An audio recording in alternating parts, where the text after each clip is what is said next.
है बढ़े चलो हिमाद्र तुंग शुंग से प्रबुद्ध शुद्ध भारती स्वयं प्रभा समुज्ज्वला स्वतंत्रता पुकारती प्रशस्त पुण्य बंध है बढ़े चलो।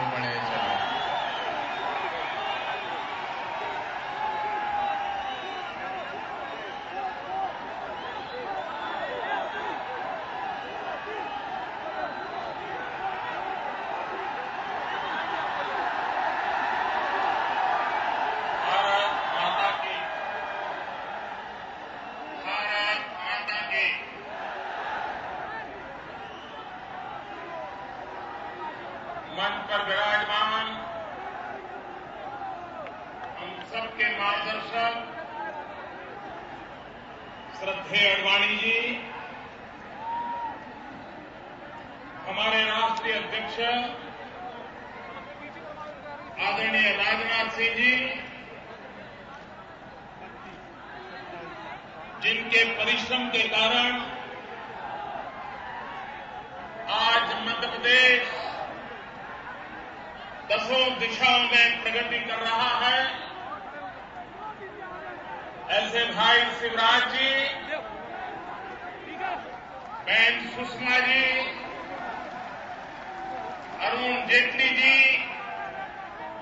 श्री नरेंद्र तोमर जी, आदरणीय डॉक्टर जोशी जी, मंच पर विराजमान सभी वरिष्ठ महानुभाव और इतनी विशाल संख्या में पधारे हुए सभी कार्यकर्ता भाइयों और बहनों,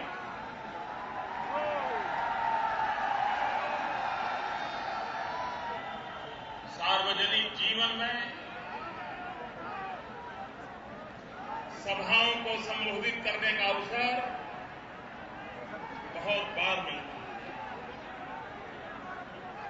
कार्यकर्ताओं की मीटिंग, कार्यकर्ताओं के सम्मेलनों में भी जाने का अवसर मिलता है, लेकिन भाइयों बहनों, आज मध्य प्रदेश भारतीय जनता पार्टी ने करके दिखाया है, वो शायद किसी के बस का रोक नहीं।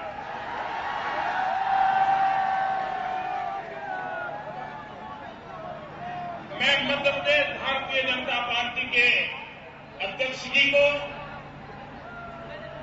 मुख्यमंत्री जी को, उनकी पूरी टीम को और पार्टी के लक्षावधिक कार्यकर्ताओं को अभिनंदन करता हूं, वंदन करता हूं। उन्होंने आज संगठन शास्त्र का एक नया आयाम सिद्ध कर दिया है और इसलिए आप सब अभिनंदन के अधिकारी हैं, बधाई के अधिकारी। भाइयों बहनों, मैं सोच रहा था कि पंडित दीनदयाल उपाध्याय जी को उत्तम से उत्तम श्रद्धांजलि क्या हो सकती है,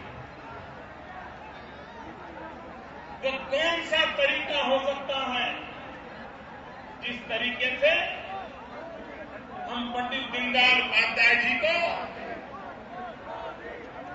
हम श्रद्धांजलि दें। मैं मानता हूं मध्य प्रदेश भारतीय जनता पार्टी ने, आप सब कार्यकर्ताओं ने सारे देश को एक नई राह दिखाई है कि पंडित दीनदयाल जी को इससे बढ़िया कोई उत्तम श्रद्धांजलि नहीं हो सकती,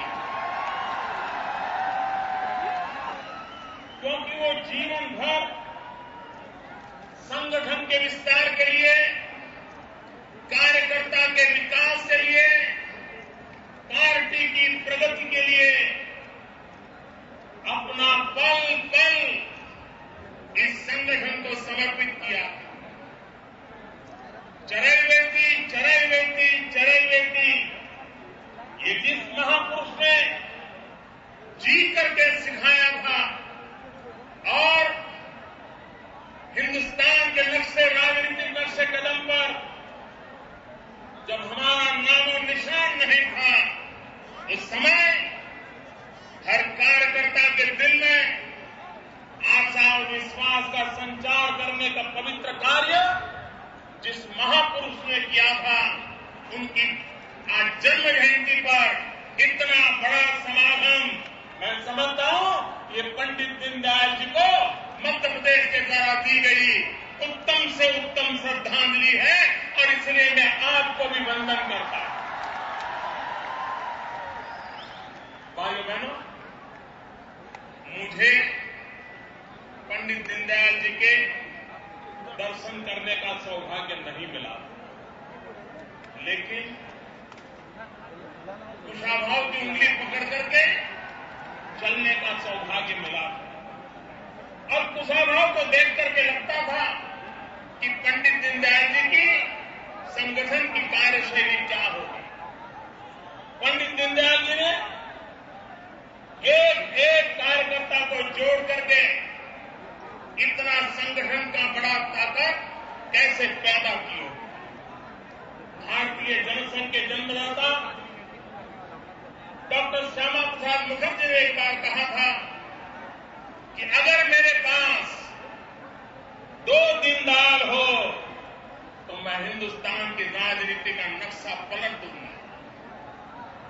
आप कल्पना कर सकते हैं वो दीनदयाल जी कितने दीर्घदृष्टा होंगे, कितने सामर्थ्यवान होंगे कि जिनके लिए श्यामा प्रसाद मुखर्जी ने ये शब्दों की रचना की। भाइयों बहनों, मैं आज जब पंडित दीनदयाल उपाध्याय जी की जन्म जयंती पर आपसे बात कर रहा हूं, तब हम कार्यकर्ताओं को स्मरण होना चाहिए कि 2015 और 2016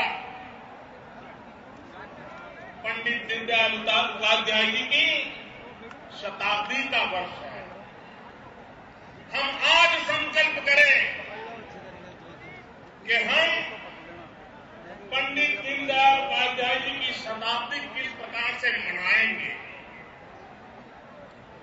पंडित दीनदयाल उपाध्याय जी की शताब्दी मनाने का हमारा संकल्प क्या होना चाहिए।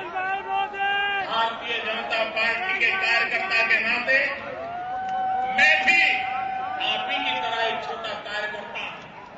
हम सब कार्यकर्ताओं के मन में सपना होना चाहिए कि 15-16 में जब देश और दुनिया पंडित दीनदयाल उपाध्याय जी की जन्मशती मनाएगी, तब हिंदुस्तान के शासन पर भारतीय जनता पार्टी का राज होगा। जब देश पंडित दीनदयाल उपाध्याय जी की जन्मशती मनाएगा, तब हिंदुस्तान के अधिकतम राज्यों पे भारतीय जनता पार्टी की सरकार होगी, और हमारी सभी सरकारें पंडित दीनदयाल उपाध्याय जी के एकात्म मानव दर्शन को लेकर के, दरिद्र नारायण की सेवा का संकल्प लेकर के, अंत्योदय के कल्याण की कामना लेकर के, भारत के भाग्य को उज्जवल बनाने के काम में उस शताब्दी से एक नई प्रेरणा लेकर के हिंदुस्तान के नए युग का आरंभ करेंगे। ये श्रद्धांजलि देने का संकल्प करने का आज दिवस है। भाइयों बहनों, मध्य प्रदेश में भारतीय जनता पार्टी की विजय के संबंध में मुझे रत्ती भर आशंका नहीं। मित्रों, मैं शिवराज जी को कई वर्षों से जानता हूं। मुझे मध्य प्रदेश में संगठन का कार्य करने का सौभाग्य मिला।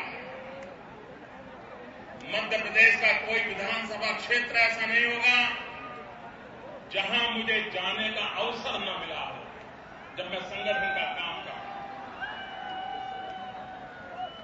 कैलाश जी के, पटवा जी के मार्गदर्शन में शिवराज जी के साथ कंधे से कंधा मिला करके मैं मध्य प्रदेश के गांवों में घूमता था। भाइयों बहनों, मुझे पहली बार जब शिवराज जी का भाषण सुनने का अवसर मिला, आज उस बात को करीब 20 साल से अधिक समय हो गया। मैं शिवराज जी को सुनने के लिए गया था। शायद शिवराज जी को याद होगा कि नहीं, मुझे मालूम नहीं। एकात्म मानव दर्शन पर वे व्याख्यान देते थे उस समय, और एकात्म मानव दर्शन पर धारा प्रवाह जब शिवराज जी बोलते थे तो हम जैसे लाखों कार्यकर्ताओं को पंडित दीनदयाल उपाध्याय जी को समझने का एक सही रास्ता मिल जाता। उनके विचारों में स्पष्टता होती थी, लेकिन उससे भी ज्यादा पंडित दीनदयाल जी के हृदय में अंत्योदय की जो कामना थी, गरीबों के कल्याण की जो कामना थी, जो मैं उनके भाषणों में सुनता था, मैं आज गर्व से कहता हूं कि शिवराज जी 25 साल पहले जो बोलते थे, सरकार में आने के बाद उस एक एक शब्द को धरती पर उतार करके गरीबों का कल्याण का काम किया।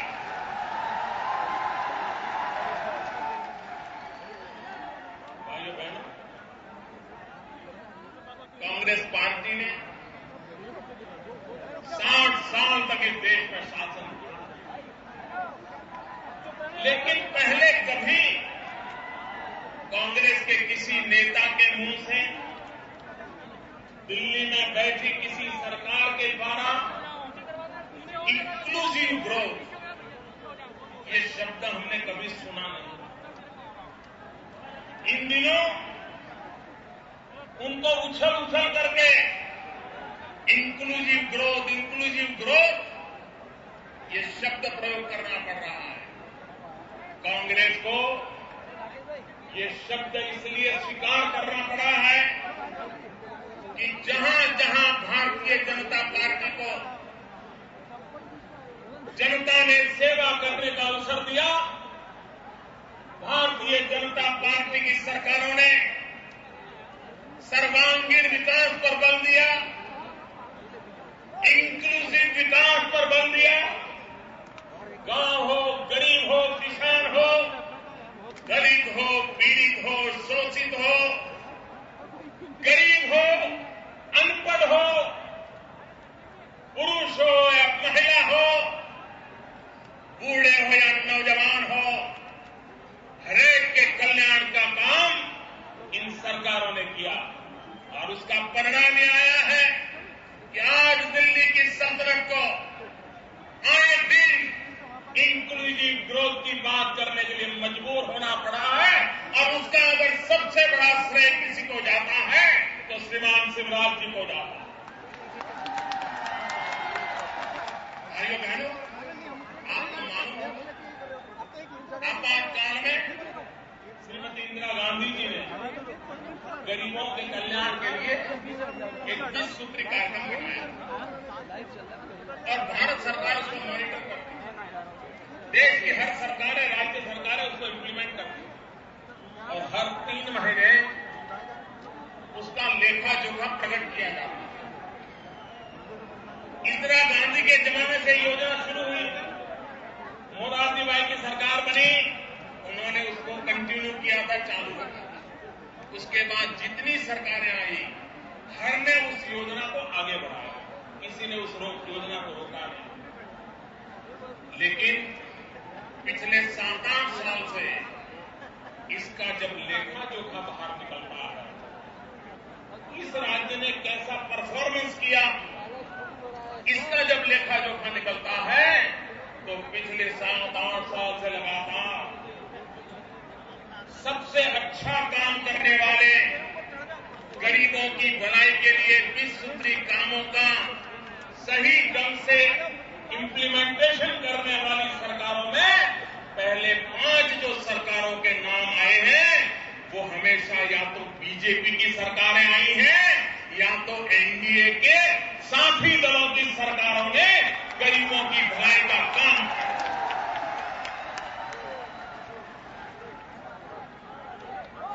कांग्रेस की एक भी सरकार पिछले 9 साल में गरीबों की भलाई के एक भी काम में हिंदुस्तान के अंदर अच्छी स्थिति में काम नहीं किया है। मेरे से गलती हो गई। मैंने ये बात हमारे मुख्यमंत्रियों की मीटिंग में बता दी। वहां पर बैठे हुए कांग्रेस के नेताओं ने सुना, वो चौंक गए, उन्होंने जानकारियां इकट्ठी की, तो मेरी बात सही निकली कि सारी बीजेपी की सरकारें ही गरीबों के कल्याण के काम में सबसे आगे हैं। तो कांग्रेस ने क्या किया, आप कल्पना नहीं कर सकते दोस्तों। दिल्ली में बैठी हुई सरकार ने अपने राज्यों को कुछ अच्छा कर दिखाने के लिए नहीं कहा। उन्होंने क्या किया, हर 3 महीने जो लेखा जोखा लेते थे, जो सार्वजनिक किया जाता था, वो करना बंद कर दिया ताकि कांग्रेस की बेइज्जती बंद हो जाए। आपके मुंह में इंक्लूसिव बात की जो बात शोभा नहीं देगी। भाइयों बहनों, आप देखिए, यहां कांग्रेस के पास पटवा जी के बाद 10 साल कांग्रेस के पास सरकार रही और पटवा जी ने, कैलाश जी ने जिस प्रकार से मध्य प्रदेश को नई ऊंचाइयों पर ले जाने के लिए प्रयास किए थे, जो सफल योजनाएं बनाई थी, मध्य प्रदेश बीमारू राज्य से बाहर निकलने के लिए छटपटा रहा था। पटवा जी की सरकार कुछ न कुछ करके प्रयास कर रही थी, लेकिन अचानक उस सरकार को जाना पड़ा और बाद में कांग्रेस की सरकार 10 साल रही। जो काम पटवा जी करके गए थे, वो सारे कामों को मिट्टी में मिला दिया। मध्य प्रदेश से फिर से बीमारू राज्य बना के छोड़ा, लूट चली दोस्तों। मैं मध्य प्रदेश की जनता से कहना चाहता हूं, मैं आग्रह करना चाहता हूं, पटवा जी की सरकार के बाद आपसे एक चूक हो गई और आपने ये मध्य प्रदेश कांग्रेस के हवाले किया। 10 साल में कांग्रेस ने मध्य प्रदेश को तबाह कर दिया, बर्बाद कर दिया। आज शिवराज जी के नेतृत्व में मध्य प्रदेश उठ खड़ा हुआ है। अब मध्य प्रदेश दौड़ने के लिए तैयार हो गया है। आज मध्य प्रदेश हिंदुस्तान के समृद्ध राज्यों की स्पर्धा में आगे निकलने के लिए प्रतिबद्ध हो गया है। ऐसे समय अगर कोई चूक हो गई, कोई कमी रह गई, तो भाइयों बहनों, ये कांग्रेस पार्टी 10 साल से भूखी पार्टी है।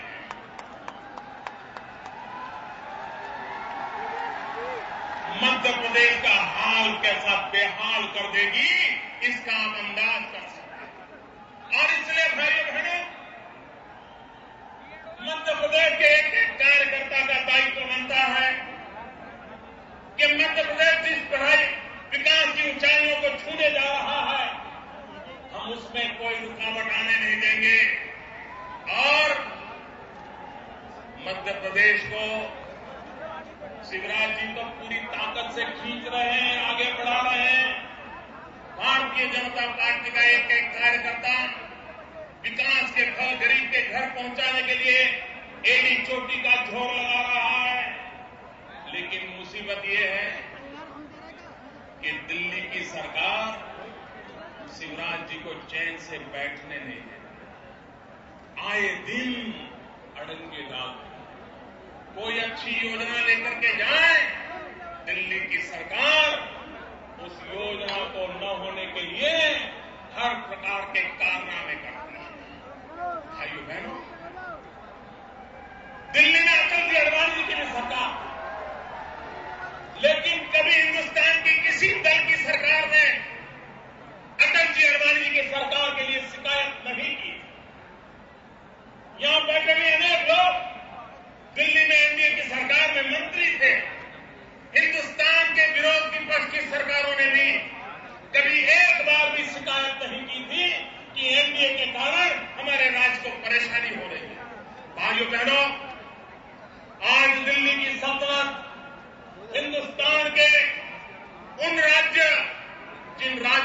कांग्रेस को वोट नहीं दिया है, इन जनता को जितनी परेशानियां कर सकती है उसे करने में कोई पीछे नहीं रहती है।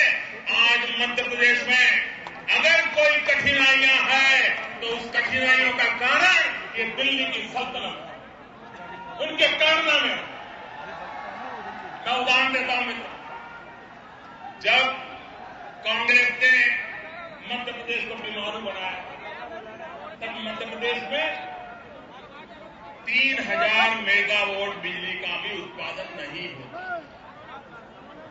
सोचिए मित्रों, इस देश के पॉलिटिकल पंडित सोचिए, भाजपा की सरकारें क्या काम कर सकती है, शिवराज जी क्या काम कर सकते हैं, जरा सोचिए। मित्रों, जब बीमारू राज्य का नेतृत्व कांग्रेस करती थी, इस राज्य में 3000 मेगावाट बिजली नहीं होती थी। ये 50 साल में कांग्रेस जो नहीं कर पाई, उससे 3 गुना काम शिवराज जी ने 10 साल में कर दिया। 10,000 से अधिक मेगावाट बिजली आज लोग पाए। लेकिन मैं एक और बात कहना चाहता हूं, भाइयों बहनों, सरदार सरोवर डैम गुजरात में बना है।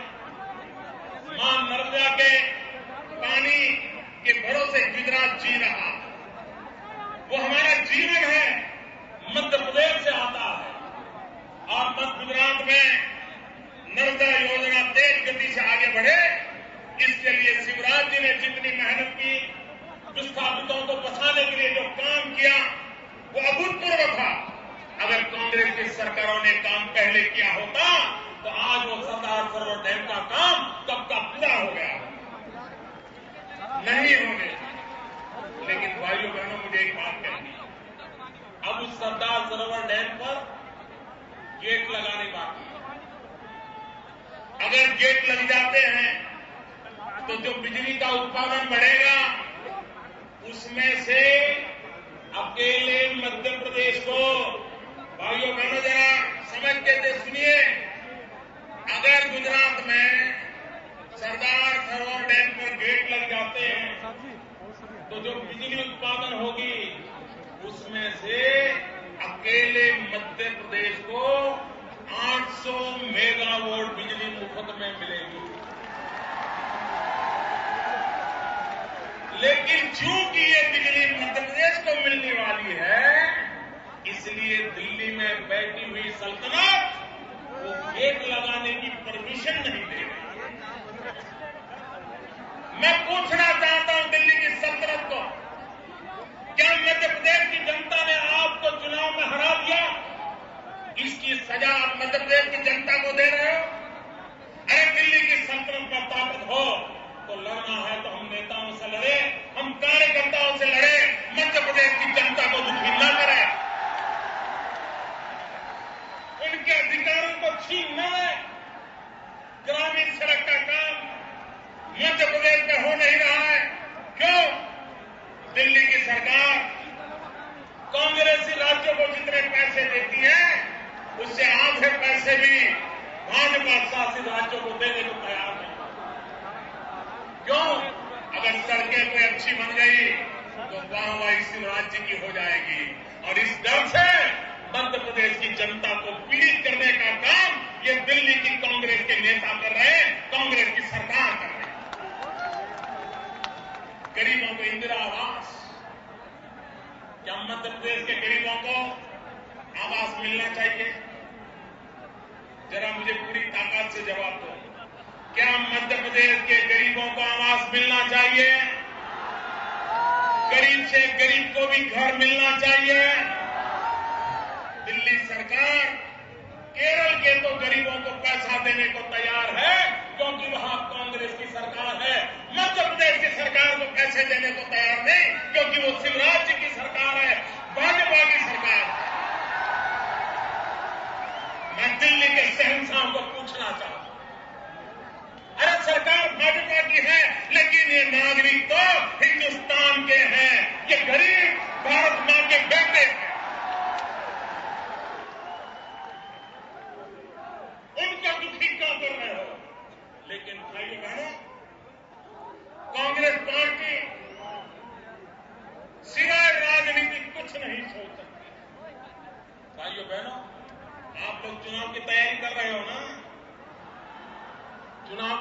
कर रहे हो ना, जोरों से कर रहे हो ना, लेकिन आप मेरी एक बात लिख रही है, इस बार मध्य प्रदेश में, छत्तीसगढ़ में, राजस्थान में, दिल्ली में और आने वाले लोकसभा के चुनाव में कांग्रेस पार्टी अपने उम्मीदवार खड़े रखने वाली नहीं है।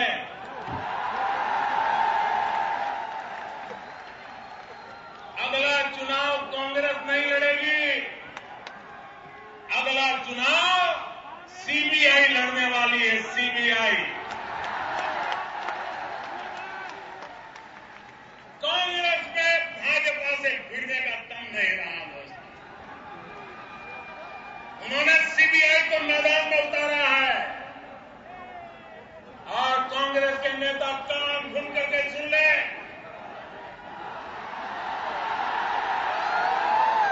आपातकाल के दमन चक्र को याद कर ले, आपातकाल के दमन चक्र को इस देश की जनता ने चुन चुन करके हिसाब चुकते किया था। अगर आप और आपकी सीबीआई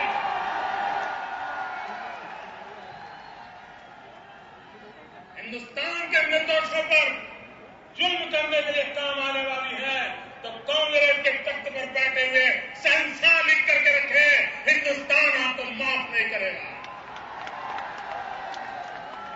चुन चुन करके देश आपका हिसाब चुकता करेगा। भाइयों बहनों,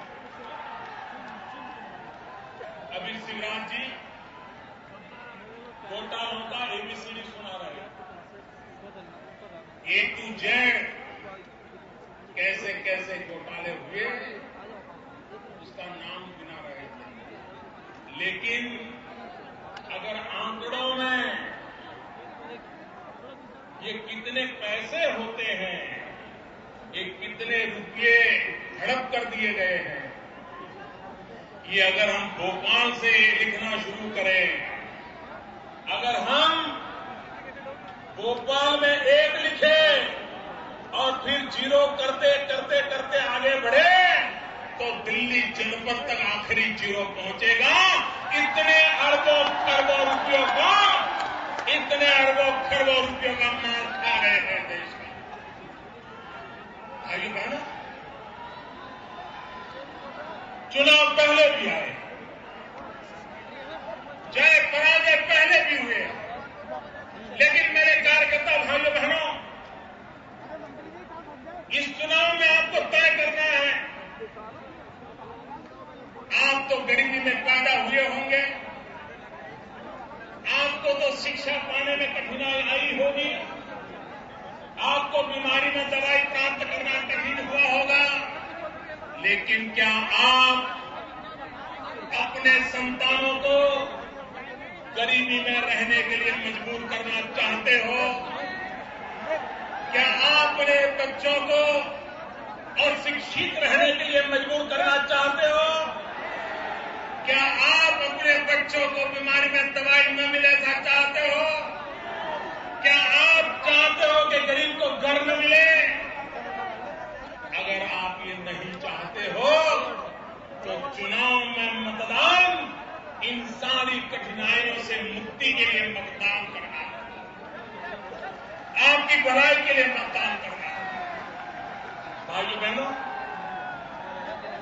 आज जितने सर्वे आते हैं, सारे सर्वे भाजपा के पक्ष में आते हैं।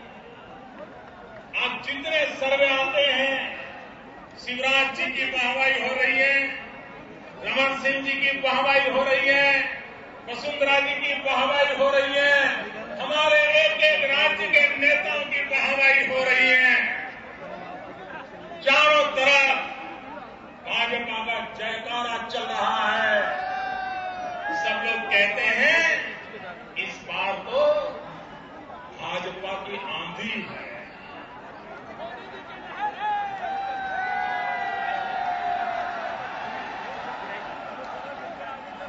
लोग कहते हैं इस बार कश्मीर से कन्याकुमारी तक से पूरे हिंदुस्तान में भाजपा की आंधी है। कार्यकर्ता भाइयों बहनों, ये बात सुनकर के हमें भी आनंद आता है।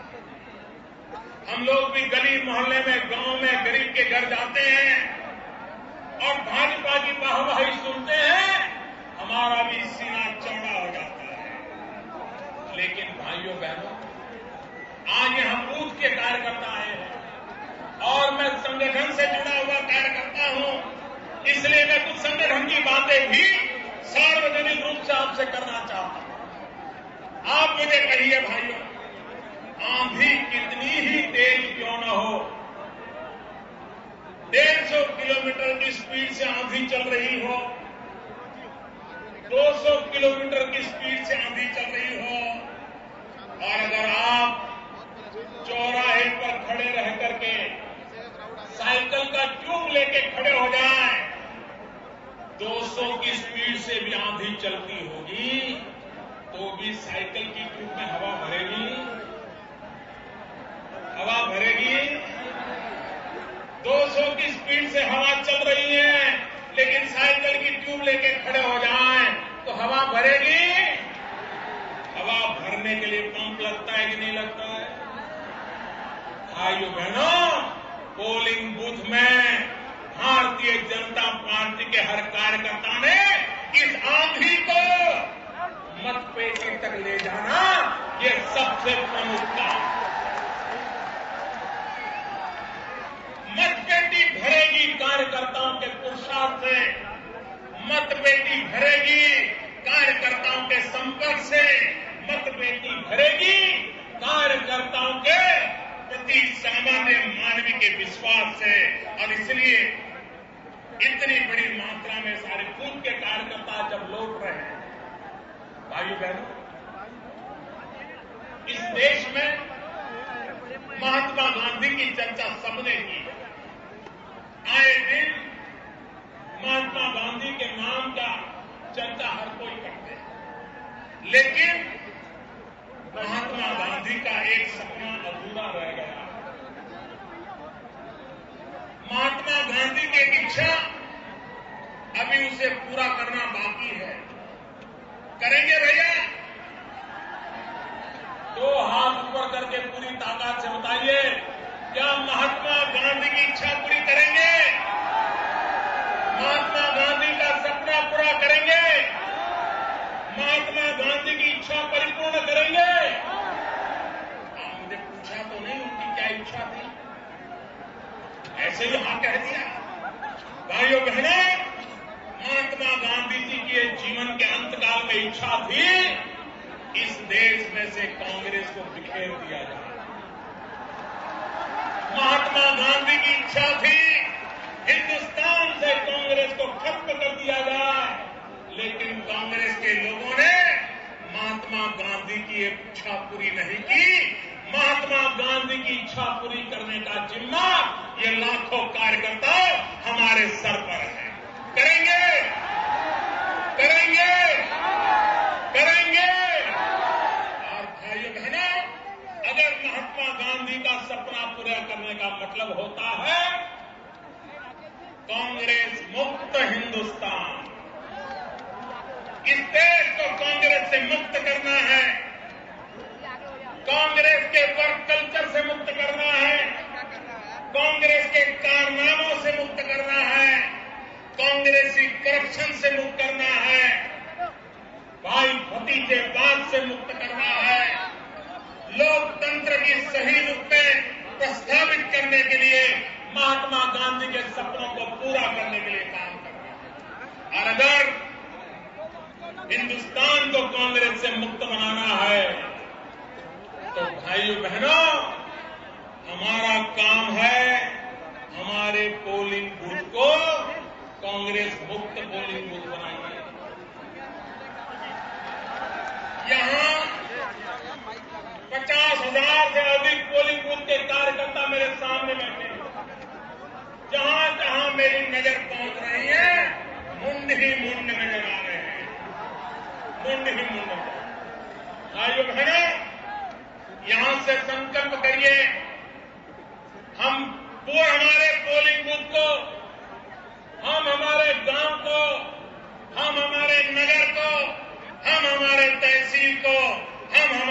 जिले को, हम हमारे राज्य को, हम सब मिलकर के हिंदुस्तान को कांग्रेस मुक्त हिंदुस्तान बनाएंगे और उसका प्रारंभ हम पोलिंग बूथ से करेंगे। हर पोलिंग बूथ को कांग्रेस से मुक्त कराएंगे। इस संकल्प को लेकर जाएं भाइयों बहनों।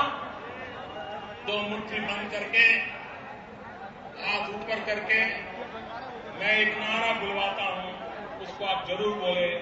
मैं कहूंगा, पंडित दीनदयाल उपाध्याय, आप सब बोलिए, अमर रहे, अमर रहे। पंडित दीनदयाल उपाध्याय। आवाज पूरे हिंदुस्तान में पहुंचनी चाहिए दोस्तों। पंडित दीनदयाल उपाध्याय।